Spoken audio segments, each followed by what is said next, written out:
So hopefully, can you see that, Maria? Okay, great. So thank you very much. I really appreciate the invitation. I have to say, as much as I enjoy visiting places and seeing everybody, I actually enjoy not traveling. So I can honestly say I'm glad to not be there, as much as I'm glad to be talking to you. So I'm going to be talking today about something which I think is of great importance, which is how much warming are we actually committed to already? And this is work that was done by my former Texas A&M colleague Chen Zhou, and he's now a professor at Nanjing University, and Jake Mueller, who was a master's student, is now a PhD student at Texas A&M. They've done virtually all of the work in this. I'm just talking about it. And so I should acknowledge them, as well as Mark Zelinka and Minghua Wang at Nanjing. So this is really, the context of this is policy. And so whenever you have a climate policy, you have to have a target. And so the question is, what's our climate target? So the first climate agreement we had was the Framework Convention 1992, and they had the quite uncontroversial statement that we should avoid dangerous anthropogenic influence in the climate system. And at that level of abstraction, nobody disagrees. Nobody says, let's not avoid something that's dangerous. Now, the problem, of course, is what is dangerous? Dangerous is not a scientific statement. Science really can't tell you something's dangerous.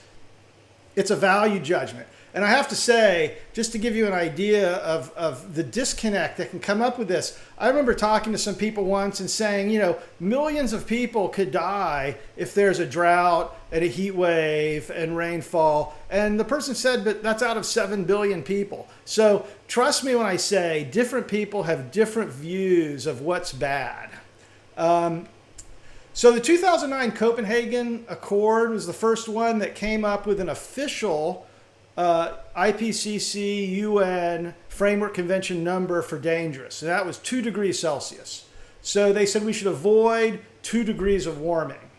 And then they started negotiations for Paris. And in between 2009 and 2015, a bunch of the small island nations started arguing, look, 2 degrees is going to wipe us out. And so when Paris was finally agreed to, they had actually lowered the target to well below 2 degrees Celsius and to pursue efforts to limit warming to 1.5 degrees Celsius. And I should say these are all relative to pre-industrial.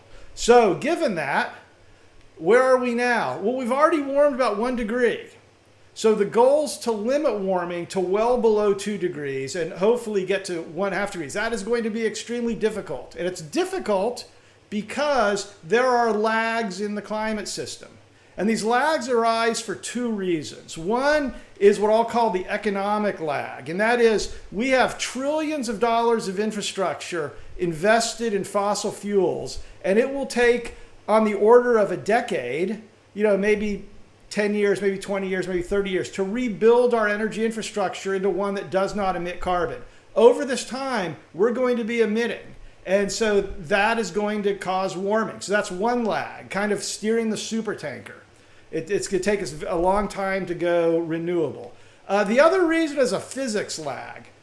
When you add carbon to the atmosphere, the warming does not take place instantaneously. The ocean covers 70% of the planet to an average depth of 4 kilometers. So there is a lot of heat capacity there. And it takes a very long time after you start radiative forcing to reach equilibrium. And so we are also committed to warming from emissions that have already occurred. So, as I like to tell my students, the warming, it's in the mail. It hasn't arrived yet, but it's coming. And this is really what we're going to talk about today. I'm going to talk about the physics part of the committed warming.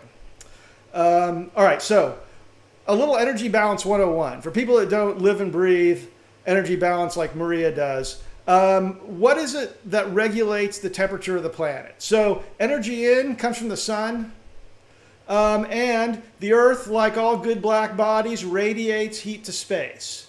And the radiation to space, this is the key fact, this is the key constraint for climate. The energy out is a function of temperature. So in order to balance energy in and energy out, the planet's temperature has to be the right temperature. And so if you ask the question, why does our planet have the temperature it has now?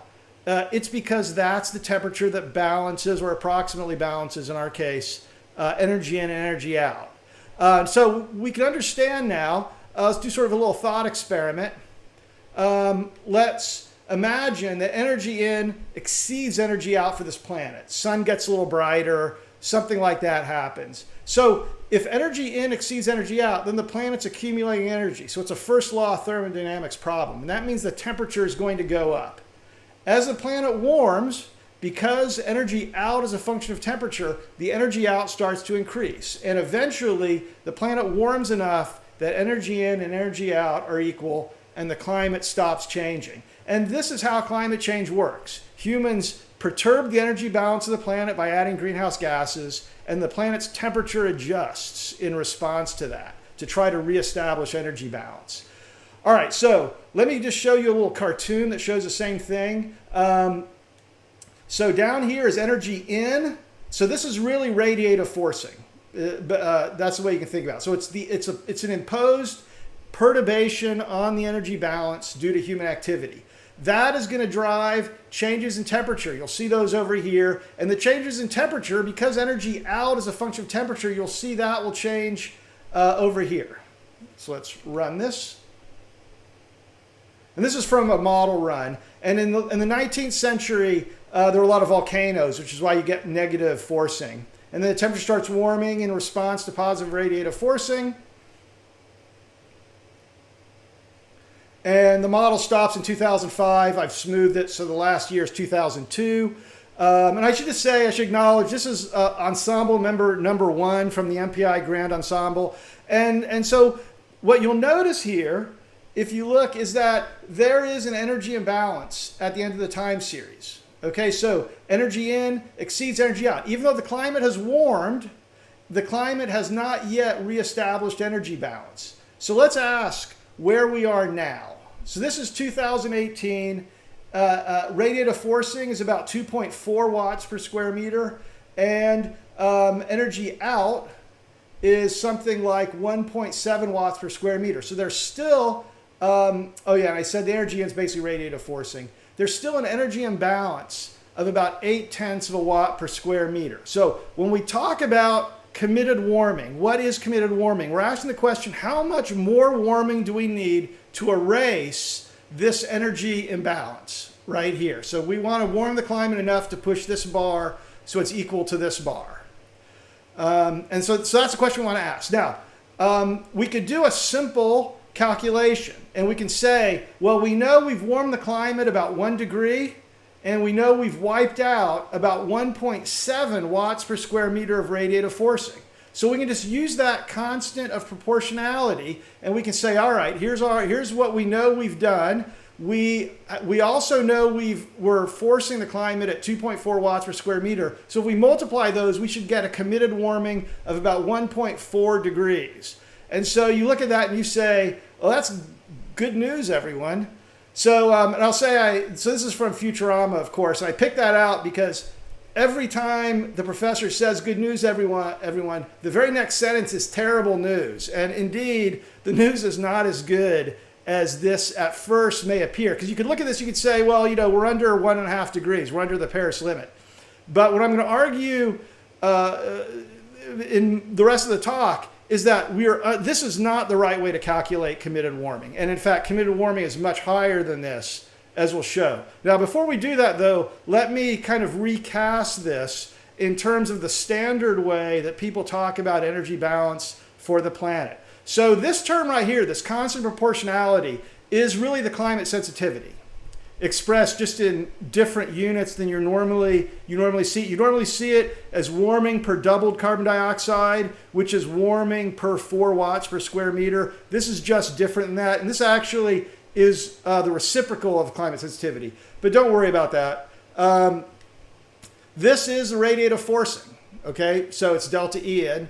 And this is the global average surface temperature. So the way people normally write this is with this linearized energy balance equation.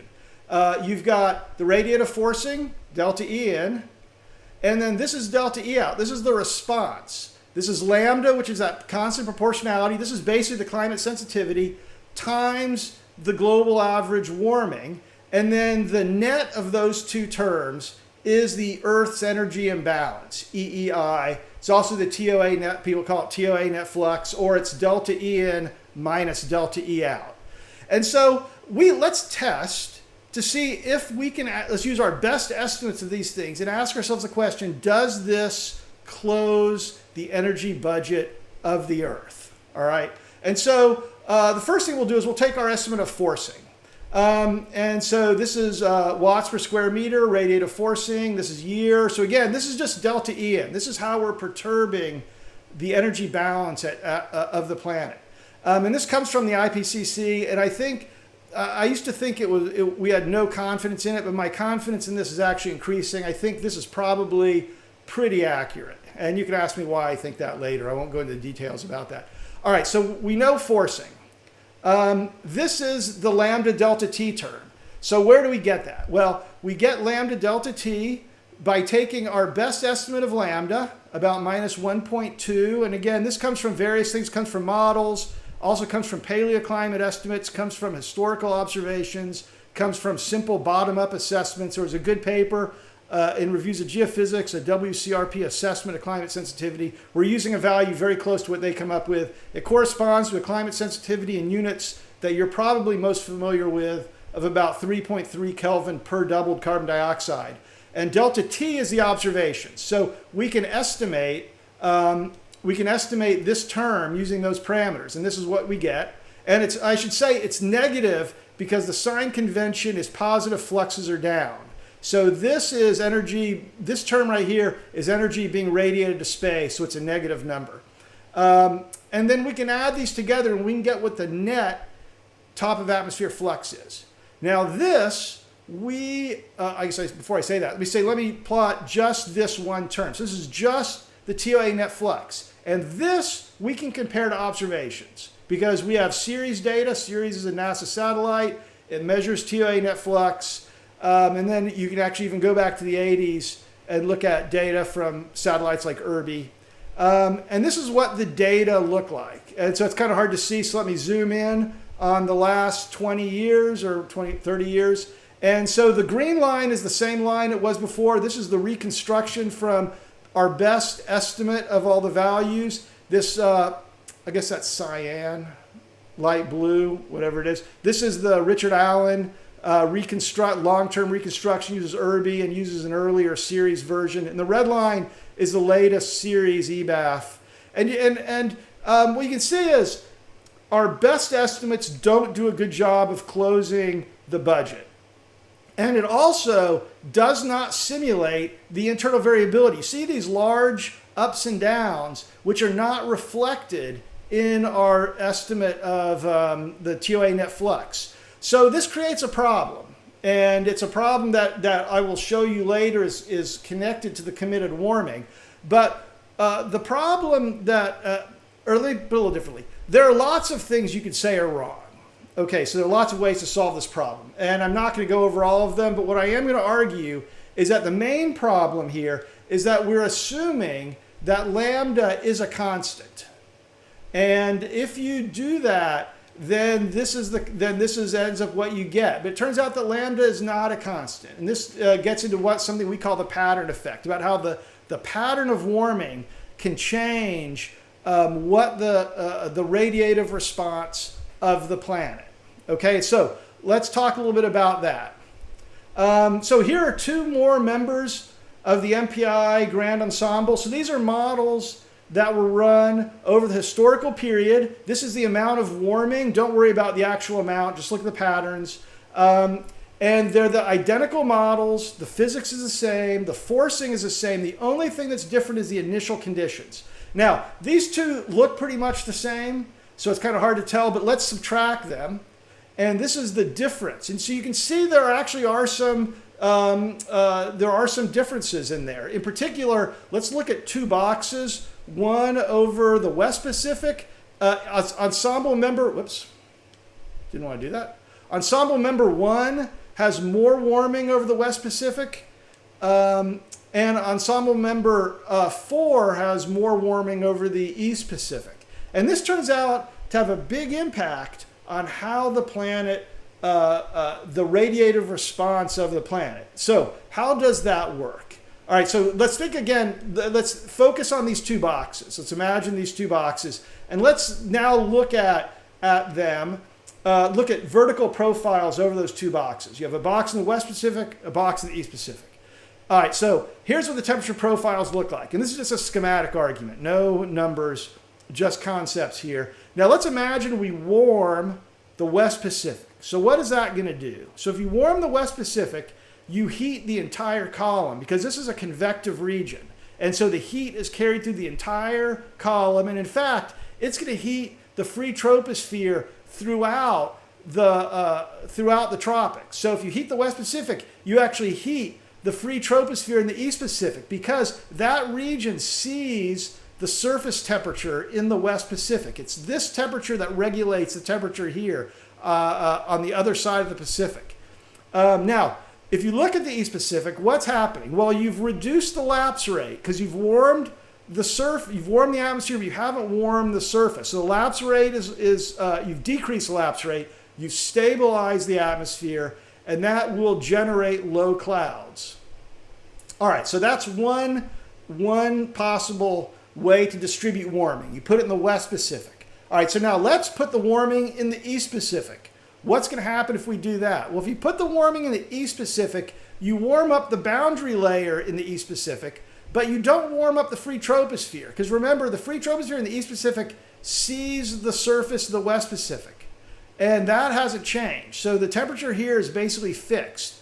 But what you've done is you've warmed up the boundary layer, you've increased the lapse rate, you've destabilized the atmosphere, and that actually will burn away low clouds. So in if you heat the West Pacific, I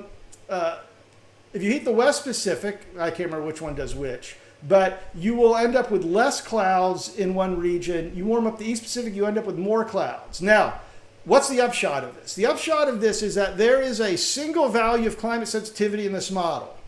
You can double carbon dioxide, you can run it out, and you will get one number. But the inferred climate sensitivity, which is what you would infer from observations of fluxes and temperatures, is going to be different between these two ensemble members because they have different patterns of warming. They have different amounts of warming in the East Pacific and the West Pacific. And if you then use the inferred climate sensitivity to estimate committed warming, you may get a very, very wrong answer. So just to tie this back to what I was talking about before, this is the inferred climate sensitivity. So if we happen to be living in a world that's like historical ensemble 1, we're going to get higher inferred climate sensitivity. We're going to get and then we'll get a larger inferred amount of committed warming. If we happen to be living in a world of ensemble 4, we're going to get a lower value of warming. And neither of those could be close to the actual real amount of committed warming. And what I'll argue in a second is that unfortunately, we're in a world closer to historical ensemble member number 4, which means that this estimate is underestimating our committed warming. Okay, so how do we get there? Well, we're going to get there by recasting the energy balance framework. So if you remember before, the linearized energy balance equation was just these three terms, but I'm going to add this other term. So let's go over what these terms mean. So these terms are the same. F is still the forcing. R is still the TOA net flux, or the Earth's energy imbalance. This lambda delta T is the response if the pattern were the doubled carbon dioxide equilibrium warming. Now this actually hasn't changed. This is exactly what we were using before. And this is why we weren't able to close the energy balance, because this term assumes a certain pattern of warming implicitly in this parameter. If we're using the long-term equilibrium lambda we get from actually running a doubled carbon dioxide out, then we're assuming a certain pattern when we use this number, which is what we're using.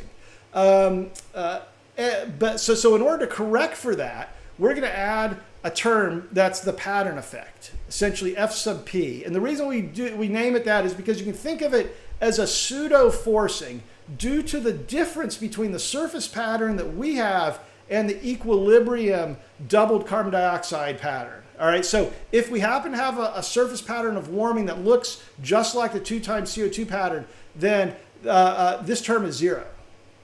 And you get down to the traditional energy balance equation.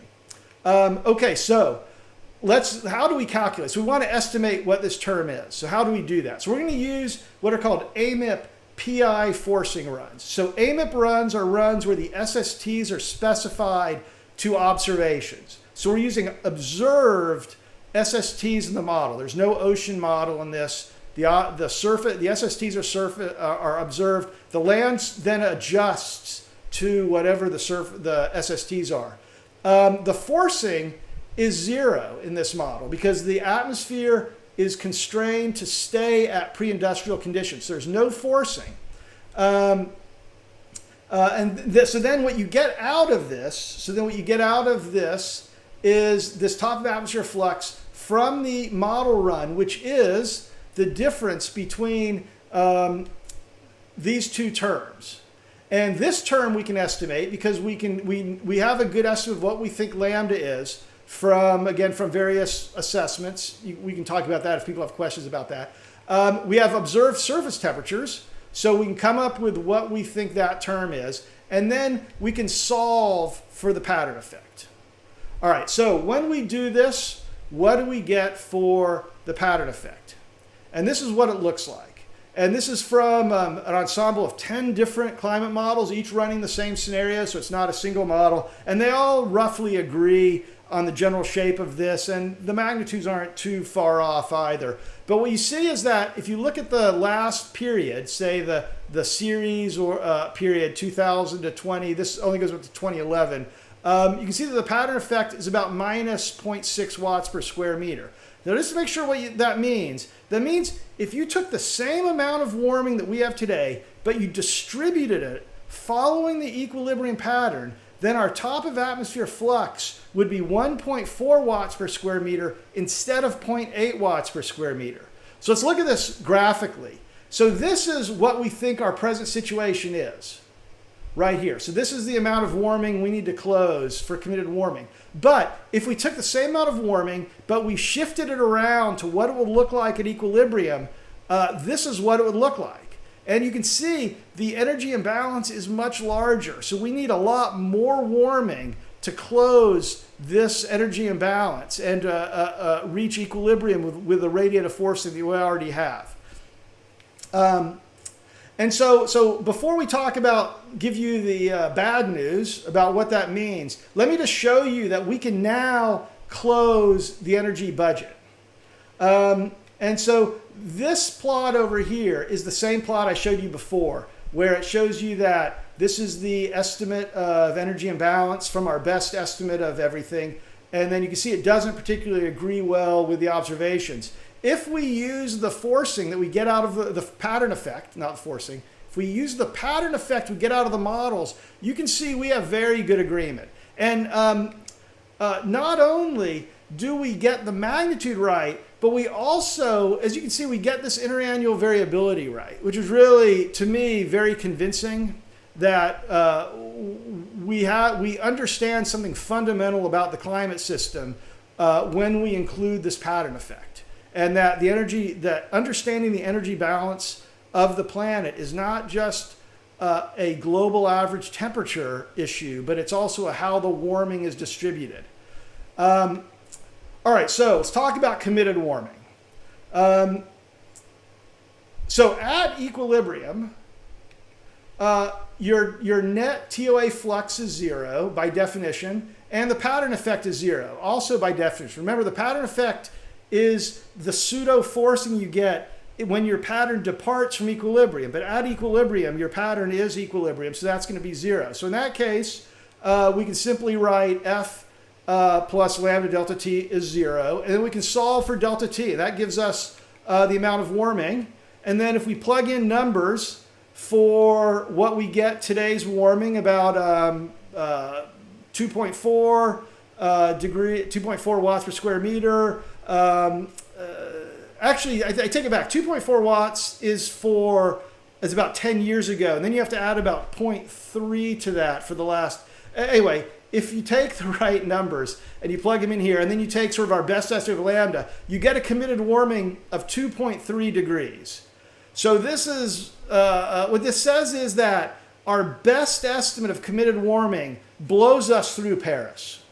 I mean, not only do we not get anywhere close to 1.5, we don't even stop at 2. We're well above 2 degrees. Now, the uncertainty in this, I should acknowledge, is extremely large. And that's if you propagate the uncertainty. Our uncertainty in this, our uncertainty in this, our uncertainty in the pattern effect, all of the things that if you propagate those through, you do get a very large uncertainty. But nevertheless, our best guess is that we've already committed ourselves to exceeding Paris. And I will also say that my experience, I've been doing this for a while at this point, and my experience is that when you calculate the uncertainty, in almost all cases, we almost always end up near the center of the range. You know, it's true with climate sensitivity. And so although I appreciate a rigorous error analysis, I have to say I have a reasonable amount of confidence in this number. Now, I'm not going to go into the details, but I will just quickly say one thing, and that is that this is constant forcing. But you know that if you stop emitting everything, let's imagine you just stopped emitting everything, your long-lived greenhouse gases, carbon dioxide, for example, it's going to stick around, but you're going to lose other stuff pretty quickly. Your aerosols, which is minus 1 watt per square meter, that's going to drop out pretty quickly. Methane will be gone in a few decades. So if you take out the short-lived, you actually get something which is even worse, which is 2.8 degrees Celsius. And again, we've subtracted out ozone, methane, and aerosols, and leaving the things that are longer-lived, carbon dioxide, fluorocarbons, things like that. And so that gives you an extra half degree of warming. There are lots of different ways to define the problem. So I don't know that any of these are the answer. It's very important that you always make sure you know exactly how they're defining committed warming. But these are two estimates that show you that a lot of the estimates that people have previously made are probably going to be too low.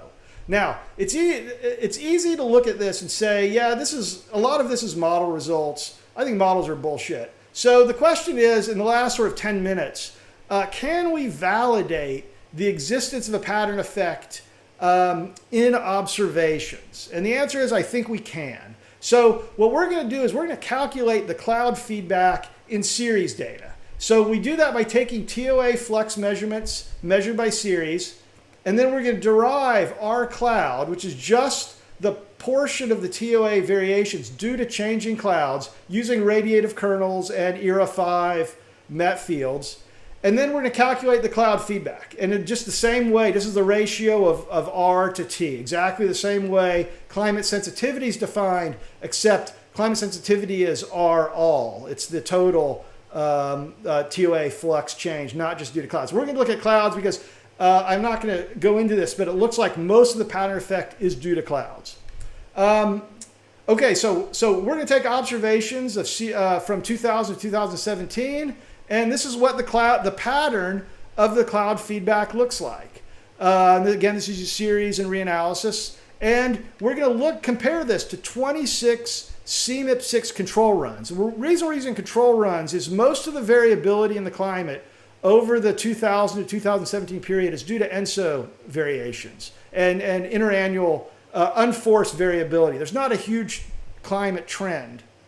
So that means that the thing we should be comparing this to is unforced variability in the models, and that's the control runs. And if we do that, this is what it looks like. And I would argue that these look quite similar. So both of them show that there's a positive cloud feedback region in the East Pacific. They both show this negative cloud feedback region kind of slicing SPCZ into the Indian Ocean. And both of them show below that, you get this region of high values. So I as always, the models amaze me. I'm always impressed at how good the models do, especially when you look at a model ensemble average. The models really do a fantastic job. And so I think, again, this is another example of the models doing really a very nice job. Now, but we're interested in the pattern effect. So how do we get the pattern effect out of the series data? What we're going to do is we're going to split the series data into two halves.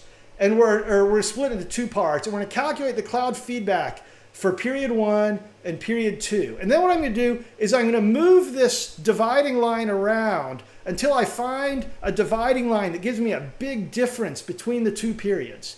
And it turns out that the biggest one is if you split the data in July of 2010, and that gives you a cloud feedback from 2000 to 2010 of about 0, and from 2010 to 2017 of about 1. That's a big difference in cloud feedback.